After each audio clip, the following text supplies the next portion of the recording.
मैं अभी ठाठरी में पहुंचा था। मैं किसी अपने काम से यहाँ आया था और मैं यहाँ आया था इसलिए कि मैं बेमू साहब से मुलाकात करूं कि इसको मैंने कहना था आज कि सब सेंटर त्रहकल वगैरह बितौला जितने भी हमारे तहसील काहरा के सब सेंटर हैं इनमें मेडिसिन की अज़ा ज़रूरत है। आगे मौसम का सरमा आ रहा है तो मेडिसिन हर जगह आप भेज दीजिए। लेकिन मुझे अफसोस ये हुआ कि जब मैं हॉस्पिटल में दाखिल हुआ तो यहाँ मैंने कई लोग परेशान देखे। कोई एक्सरे के लिए ठहरा है, कोई किसी की लेबॉर्ट्री के लिए ठहरा है।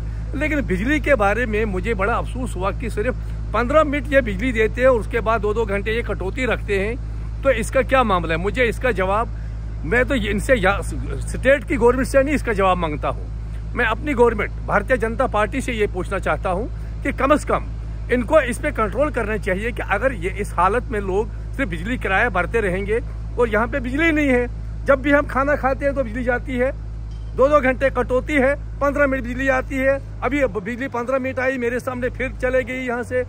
मुझे समझ नहीं आ रही है ये क्या कर रहे हैं। फिर 11 बजे आएगी, 11:15 बजे फिर ले जाएंगे।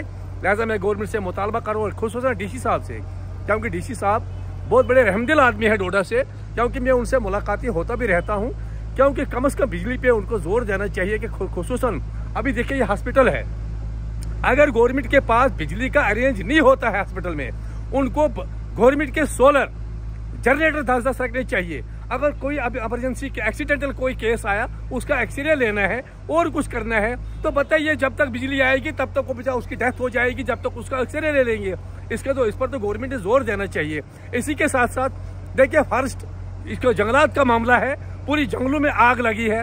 मुझे अफसोस से कहना पड़ता है कि चीफ कंजर्वेटर साहब कहाँ बैठे हैं, डेफू साहब भद्रवा बैठे हैं, गार्ड आते हैं, फॉरेस्ट प्रोटेक्शन वाले आते हैं आग बुझाने। भाई पहले इसको देखो, निचली सतह से देखो, आग लगी तो लगी क्यों? ये है कौन से लोग जो जंगलों में आग लगा रहे हैं और लाखों की प्रॉपर्टी को तबाह कर रहे हैं? क्या उन लोगों के खिलाफ कानून नहीं है? लिहाजा मैं इसके बारे में भी डीसी साहब को कहना चाहता हूँ कि इन लोगों की निशानदही करके इनको बाज़ाब्ता जैसी भेज दिया जाए और गवर्नमेंट की प्रॉपर्टी का तहफ़्फ़ुज़ किया जाए। वानी साहब, जैसे आप जानते हैं जितने भी पावर प्रोजेक्ट हैं हमारे यहाँ बने हुए हैं, लेकिन यहाँ फिर भी हम बिजली का रोना रोते हैं। अस्पताल जो है बेसिक फैसिलिटी यहाँ भी बिजली नहीं है। तो आप सरकार से, और सरकार ने भी दावा किया था कि हम जो है फ्री बिजली देंगे, बहुत जल्दी देंगे, यहाँ तो जो पैसे दे रहे हैं वो नहीं मिल रही। तो आप क्या कहेंगे? जनाब ये तो मैं भी मीडिया पे रोजाना सुनता रहता हूँ। पहले तो जो यूं ही नई सरकार वजूद में आई थी जम्मू कश्मीर में, तो मैंने सुना था कि अब हम बिजली का किराया भी फ्री कर देंगे और आपको 10 सिलेंडर भी फ्री मिलेंगे।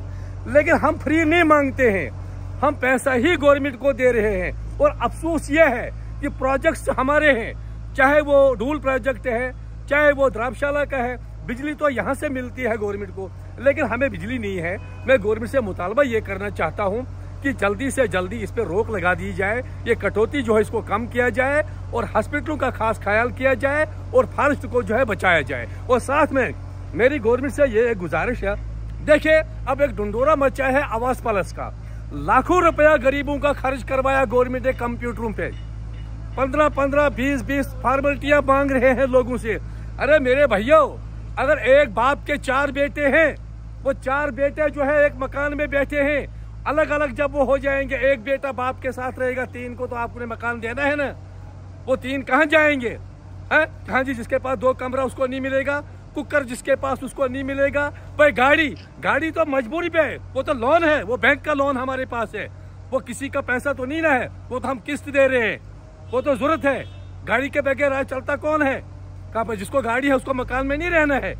तो इसलिए मैं गवर्नमेंट से गुजारिश करूंगा कि फॉर्मेलिटियों को खत्म करके, सर जिस तरह से आप देखो डिस्ट्रिक्ट के बीजेपी के ओहदेदार हैं यहाँ पर इस वक्त, तो जब हम ऑफिशियल से पूछते हैं वो कहते हैं कि सेंटर की स्कीम है, सेंटर ने ये फॉर्मेलिटी दी। तो अपनी सरकार से क्या जनाब हमने अपनी गवर्नमेंट से, मैंने ऑनरेबल MLA दलीप साहब परियार को परसों ये मुतालबा, वो अभी दिल्ली में है, अभी मैंने उनसे आप फोन पे बात की, उन्होंने कहा हम दिल्ली में गए हैं, इस पे बात लगी है, ये फॉर्मेलिटियां हम कम करवाएंगे।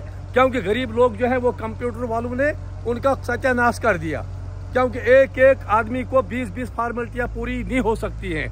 इसका मतलब यह है कि अगर गवर्नमेंट ने देना नहीं है तो साफ लफ्जों में कहे कि हमने देना नहीं है, तो ऐसे गरीबों को क्यों तबाह कर रहे हैं? बस फॉर्मेलिटी कुछ नहीं है, सिर्फ एक फॉर्मेलिटी होनी चाहिए कि तहसीलदार खुद जाए, देखिए कि एक मकान में कितने लोग बैठे हैं। अगर एक मकान में 4 बेटे हैं, एक बाप के 4 बेटे हैं, तो उसके साथ एक ही बेटा रह सकता है, तो 3 बेटों को तो मकान मिलना चाहिए।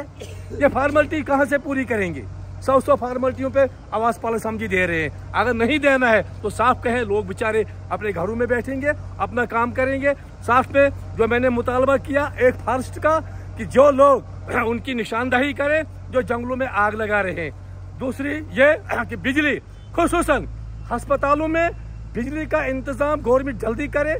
अगर बिजली कटौती है लेकिन फ्री 10-10 जनरेटर हर हॉस्पिटल में और सोलर लगाएं, ताकि एक्सीडेंटल केस जब आते हैं तो वो बिजली का इंतजाम जब तक ढूंढते हैं तब तक बीमार की डेथ हो जाती है।